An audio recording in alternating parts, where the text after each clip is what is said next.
First time since Thanksgiving weekend, the Rangers have lost consecutive games in regulation time. For the first time since Thanksgiving weekend, they've lost 3 games in a row. Not much thanks to give on the ice tonight after a 4-1 loss in Detroit to the Red Wings. Welcome inside our Delta MSG studios, John Giannone, Steve Valiquette. Red Wings scored 1 late in the first, 1 midway through the second, 1 late in the second, and the 1 early in the third, and 4 would be more than enough on this night. And there was a theme there, one that's been identified and one we've talked a lot about. We have to understand that the giveaways, when you're not managing the puck the right way, they always seem to come back and be significant parts of the game. And what's compounding that problem is the Ranger goalies in recent weeks haven't been able to stop them. So when you lose a face-off in the offensive zone and it goes 200 feet, as Copp's goal did, or the Zadina goal, which is a transition rush play that doesn't get out at the offensive blue line, then you've got issues in your game that are going to keep showing themselves because you're cheating a little bit and making plays that are ill-advised.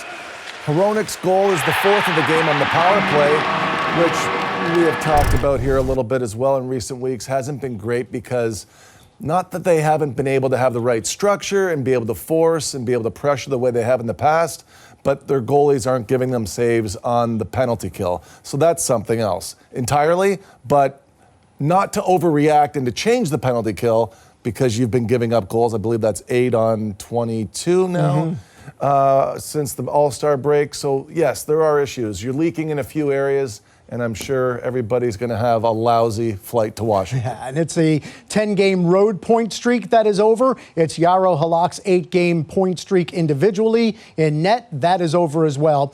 On a day and night that, you know what, Steve, it's hard to tell from television whether a team is distracted.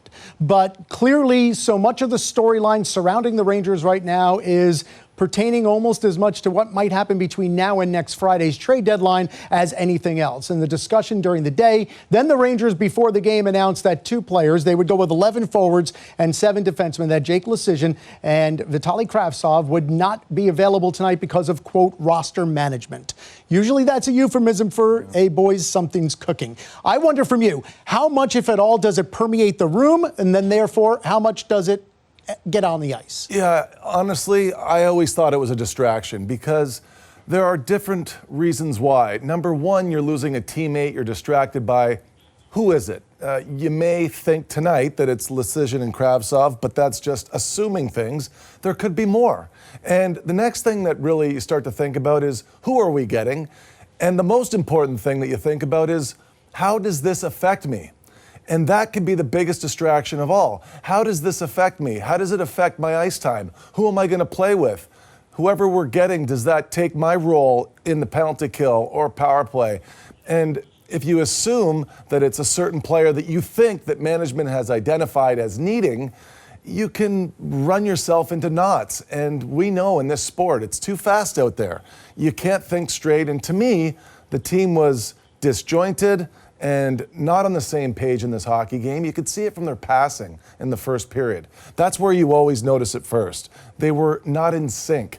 There's certainly distractions there, and I don't think the players managed it very well because mentally they looked lethargic. Yeah, and beyond maybe distractions, statistically, these are the facts. The Rangers now have given up 4 goals in 4 of the last 5 games and at least 3 goals in 8 out of the last 9. And that follows what was a tremendous stretch for them of both scoring goals and preventing. But it is a 4-1 loss tonight. These are the stats that I was looking up when I was rudely interrupted by my own phone. Rangers outshot Detroit 31-23 and out-attempted them 68-44, but yet 4-1 the other way. We've seen this a little bit recently. Obviously, we saw 51 shots on goal in the last game on Monday. So let's focus for a second on what the Rangers aren't doing enough offensively after the run of 7 straight games with at least 3 goals. Yeah, I think it's perplexing because I think as a team you would feel like you've been there before because you went through that stretch in late October, November, where you were getting a lot of chances, but the goalies were seeming to goalie you every night. And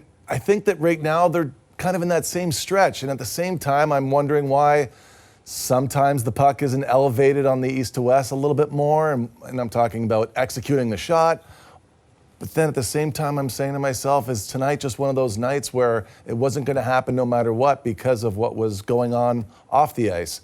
And maybe it's a way to get past it a little bit easier from your leadership group that would say, hey, boys, let's just get ourselves together here. We know this was one of those days, and you look past it and you forgive yourself maybe a little bit easier? Yeah, maybe, as they lead their way into Washington on Saturday. Rangers with only 4 goals in the last 3 games, and that has led to only the 4th 3-game losing streak all season.